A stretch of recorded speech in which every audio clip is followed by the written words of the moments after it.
Hello, good morning. कैसे हैं आप सभी? आशा और विश्वास है स्वस्थ और सुरक्षित होंगे और अच्छी तरह से पढ़ भी रहे होंगे। चलिए, मैं जिनेश्वर कुमार पुनः आप सभी को इस छोटे से परिवार में स्वागत करते हैं और चलते हैं जिस तरह से हमने आपसे वादा किया था उस वादे के अनुसार कि सैटरडे और संडे को हम लोग एनसीईआरटी क्वेश्चन देखेंगे। जो चैप्टर हम लोग समाप्त करेंगे उसी का क्वेश्चन देखेंगे। तो आइए, आज हम लोग का जो सेशन है इसी सेशन पे होगा जिसमें हम लोग एनसीईआरटी जो भी क्वेश्चन बचा हुआ था उस क्वेश्चन को आज हम लोग देखने वाले हैं। ठीक है, तो ध्यान से देखिए और ध्यान से पढ़िए और जो भी है, जो भी क्वेश्चन समझ में आपको नहीं आ रहा है उस क्वेश्चन को कमेंट बॉक्स में लिखिए ताकि हम भी समझे कि कहाँ आपको दिक्कत है और उसको हल करने में थोड़ा सा हेल्पफुल हो। चलिए, पुनः आप सभी से नम्र निवेदन है चला कि अगर आप इस परिवार से नहीं जुड़े हैं तो जल्दी जल्दी जुड़ जाइए। दूसरों को भी बतलाइए कि जल्दी जुड़ो, क्योंकि यहाँ पे सब चीज़ अवेलेबल किया जा रहा है। आपको थ्योरी भी दिया जा रहा है, क्वेश्चन भी दिया जा रहा है। ठीक है, तो सभी लोग को जोड़िए और आप भी अगर नए हैं इस परिवार से तो जोड़ने का प्रयास कीजिए। सब्सक्रिप्शन को बटन दबा देना है और घंटे जो बटन वहाँ पे बगल में दिया हुआ है बेल आइकन उसको भी प्रेस करके नोटिफिकेशन ऑन कर लेना है ताकि किसी भी प्रकार के यहाँ से वीडियो अपलोड किया जाए तो आप तक पहुँच सके, जिससे आप फायदा ले सके या आपके जो भी अगल बगल रिश्तेदार आस पड़ोसी जो भी हैं उनको भी फायदा हो सके। और चला, अगर आप पहले से भी जुड़ चुके हैं तो इस सेशन को शेयर कीजिए ताकि जो नए लोग हैं उन्हें भी जोड़ा जा सके। ठीक है, चला तो थोड़ा जल्दी जल्दी शेयर कर दीजिए। शेयर करना ज़रूरी है क्योंकि सभी लोग को बेनिफिट हो। जो भी जो यह काल चल रहा है इस पीरियड में सभी इंस्टीट्यूशन बंद है, सभी क्लासेस बंद हैं और कुछ ऐसे स्टूडेंट हैं जो पेड कोर्स लेने में सक्षम नहीं है, तो उनके लिए हमने सोचा कि एक अच्छा कुछ कार्य किया जाए। तो फ्री में आपको एनसीईआरटी पूरा क्वेश्चन मिलेगा और पूरा थ्योरी आपको दिया जा रहा है। तो इन सभी बातों को ध्यान में रखिए और जितना हो सके उतना इसको शेयर कीजिए, इस सेशन को शेयर कीजिए ताकि सभी को इससे लाभ हो सके। चलिए, आज हम लोग देखते हैं आज का क्वेश्चन आपको दिखाई दे रहा होगा, ऐसा हम पढ़ भी रहे हैं। कह रहा है कि जब लोहे की कील को कॉपर सल्फेट के विलयन में डुबाया जाता है तो विलयन का रंग क्यों बदल जाता है? जब लोहे के कील को कॉपर सल्फेट, लोहा का जो कील होता है वह भूरा होता है। कैसा होता है? भूरा होता है। और कॉपर सल्फेट का जो विलयन होता है वह नीला कलर में होता है। किस तरह से? नीला कलर में। जैसे ही कॉपर को डालते हैं, आयरन को उसमें डालते हैं, आयरन के कील को डालते हैं तो आयरन क्या करता है? कॉपर सल्फेट से कॉपर को हटा देता है, विस्थापित कर देता है और अपना स्थान ग्रहण कर लेता है, जिसके कारण उसका रंग बदलता है। कैसा होता है? नीला हरा हो जाता है। कैसा होता है? हरा रंग का हो जाता है। ठीक है, और इस अभिक्रिया को हम लोग कौन सा अभिक्रिया? विस्थापन अभिक्रिया कहे थे। वहां पे एग्जाम्पल भी हम लिखवाए हैं इसको। जैसे क्वेश्चन नंबर पहला है, यह पेज 15 का क्वेश्चन पढ़ रहे हैं हम लोग। देखिए, जैसे कह रहा है कि आयरन हो गया, यह क्या हो गया? आयरन, और कॉपर सल्फेट के विलयन में इसको क्या कर दिए? डाल दिए। अब जैसे चला डालते हैं कॉपर सल्फेट के विलयन में तो यह क्या करता है? यह आयरन इस कॉपर को हटा देता है और अपना स्थान ग्रहण करता है। मतलब क्या बना लिया? FeSO4 और कॉपर को क्या कर दिया? हटा दिया। इस अभिक्रिया को जब वो हटाता है तब इस अभिक्रिया को क्या कहते हैं? विस्थापन अभिक्रिया कहते हैं। विस्थापन अभिक्रिया कहते हैं। और इसका रंग कैसा हो जाएगा? चला रंग देखा जाए तो हरा हो जाता है। कैसा होता है? हरा हो जाता है। ठीक है, कोई दिक्कत? चलिए, दूसरा क्वेश्चन ध्यान से पढ़िए। आप लोगों के लिए जो मैट्रिक पास कर चुके हैं उनको अब कहीं जाने की आवश्यकता नहीं है। जो भी व्यक्ति, जो भी स्टूडेंट, आपके चाहने वाले, आस पड़ोस जो भी स्टूडेंट है, अगर वह मैट्रिक पास कर चुके हैं, सब लोग पास किया हुआ है, तो उनके लिए हम बहुत बेस्ट एक कार्य करने वाले हैं जो मतलब बहुत लाभदायक होगा। ठीक है, तो इसको हम लोग थोड़ा सा क्वेश्चन देख लेते हैं, उसके बाद अंतिम में इसको हम लोग चर्चा करेंगे। वीडियो को पूरा देखिएगा, बहुत मतलब अच्छा एक अपॉर्चुनिटी लेकर हम आए हुए हैं। किसके लिए? 11th वालों के लिए। ठीक है, अब जैसे 11th वाला हो उसके बाद 12th वालों के लिए भी देखा जाएगा, जैसे जैसे समय मिलेगा उसके अनुसार से कार्य किया जाएगा। लेकिन 11th के लिए थोड़ा सा सब्र कीजिए और वीडियो को पूरा देखिए, लास्ट में अंतिम में बतलाते हैं। देख रहे हैं दूसरा क्वेश्चन क्या कह दिया कि जो 1.1 के 1.1 जो अभी क्रियाकलाप दिया है, उसके अलावा दूसरा कोई एग्जाम्पल बताना है। तो दूसरा एग्जाम्पल यहाँ पे देख रहे हैं हम लोग। यहाँ पे एक एग्जाम्पल लिखे हैं हम लोग, लेड नाइट्रेट या पोटेशियम आयोडाइड से अभिक्रिया करके लेड आयोडाइड और पोटेशियम नाइट्रेट का निर्माण करता है। पहले समझ लेते हैं चला कि द्विविस्थापन होता क्या है। द्विविस्थापन पढ़ाए थे हम कि अगर AB और CD आपस में अभिक्रिया का कोई कुछ बना रहा है तो इसमें होता क्या है कि A जो है C को हटाएगा और C जो है A को हटाएगा, मतलब अदला बदली कर लेगा। मतलब A जो है स्थान किसको ग्रहण कर लेगा? A जो स्थान है इस C का स्थान ग्रहण करता है और C जो है यह किसका स्थान? A का स्थान ग्रहण करता है। और इस अभिक्रिया को हम लोग क्या कहे थे? द्विविस्थापन अभिक्रिया कहे थे। यहाँ पे देख रहे हैं कैसे द्विविस्थापन है। यह P क्या किया है, PB क्या किया है, लेड क्या किया है, इस K को हटा दिया है और I का स्थान ग्रहण कर लिया। जैसे कि PB I2 बना लिया, मतलब K को हटाकर अपना स्थान ग्रहण कर लिया। और फिर यह K किया कि K जो है पोटेशियम जो है PB को हटाकर अपना स्थान ग्रहण कर लिया। मतलब दोनों क्या कर रहा है? अदला बदली कर रहा है, यह इसके स्थान पर और यह इसके स्थान पर जा रहा है, तब इसे हम लोग क्या कर देंगे? द्विविस्थापन अभिक्रिया। कोई दिक्कत समझ में आया? चलिए आगे बढ़ते हैं हम लोग कि निम्न अभिक्रियाओं में उपचयित एवं अपचयित पदार्थ की पहचान कीजिए। तीसरा क्वेश्चन है उपचयित अपचयित। पहले देख लेते हैं उपचयन क्या है और अपचयन क्या है। अब देखिए उपचयन किसे कहते हैं? उपचयन कहने के लिए दो कंडीशन होना चाहिए। कह रहा है कि अगर ऑक्सीजन को जोड़ दिया जाए या हाइड्रोजन को हटाया जाए, जिस तत्वों में, जिस पदार्थ में अगर ऑक्सीजन को जोड़ा जाता है तो उसे कहते हैं उपचयन हो रहा है। या जिस पदार्थ से या जिस तत्व से क्या किया जाए? हाइड्रोजन को हटाया जाए, उसे कहते हैं उपचयन। जस्ट इसका उल्टा होता है अपचयन। अपचयन होता है कि हाइड्रोजन को जोड़िए और ऑक्सीजन को हटाइए। यहां पे ऑक्सीजन को जोड़ रहा था तो उपचयन, हाइड्रोजन को जोड़ेंगे तो अपचयन। हाइड्रोजन हट रहा था तो उपचयन और ऑक्सीजन हट रहा है तो अपचयन।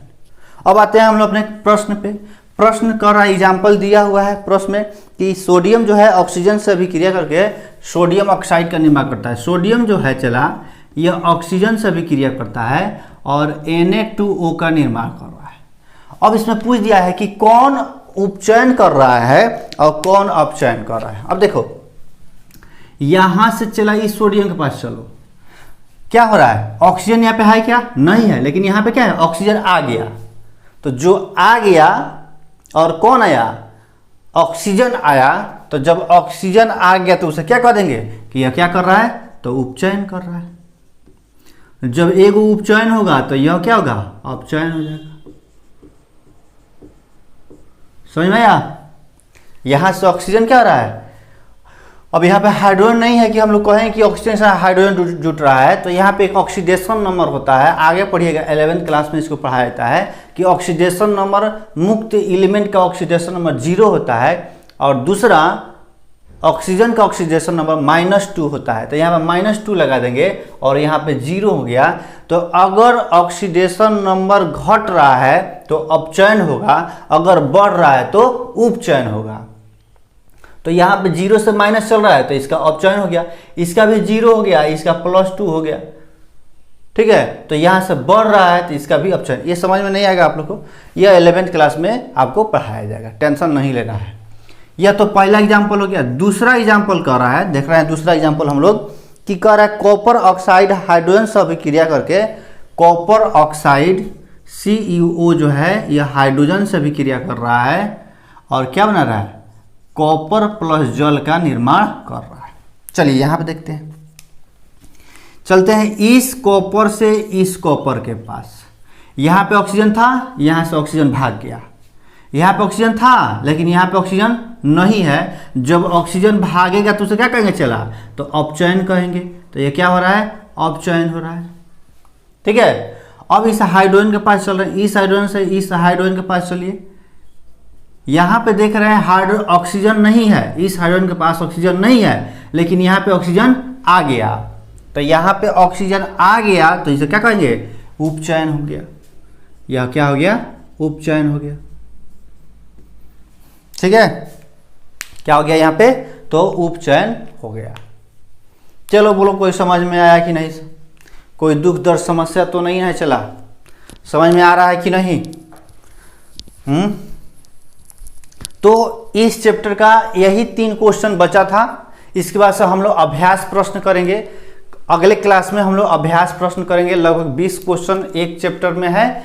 उस क्वेश्चन को हम लोग करने वाले हैं, एकदम रामबाण की तरह आपको काम करेगा। ठीक है, रामबाण की तरह आपको काम करेगा।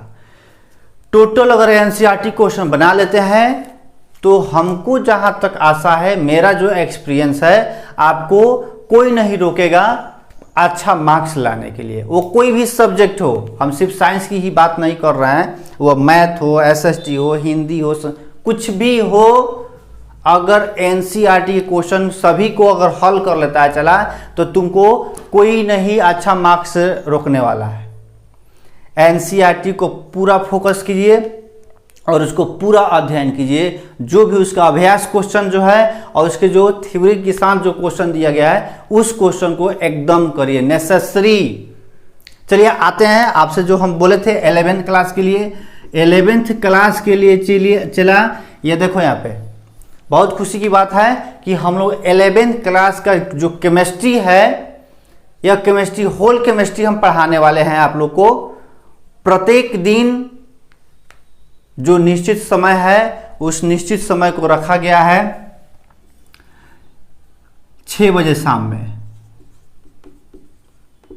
ठीक है, कितना बजे, 6 बजे शाम में प्रत्येक दिन 11th क्लास के लिए, 11th क्लास के लिए आपको पूरा डिस्कशन किया जाएगा।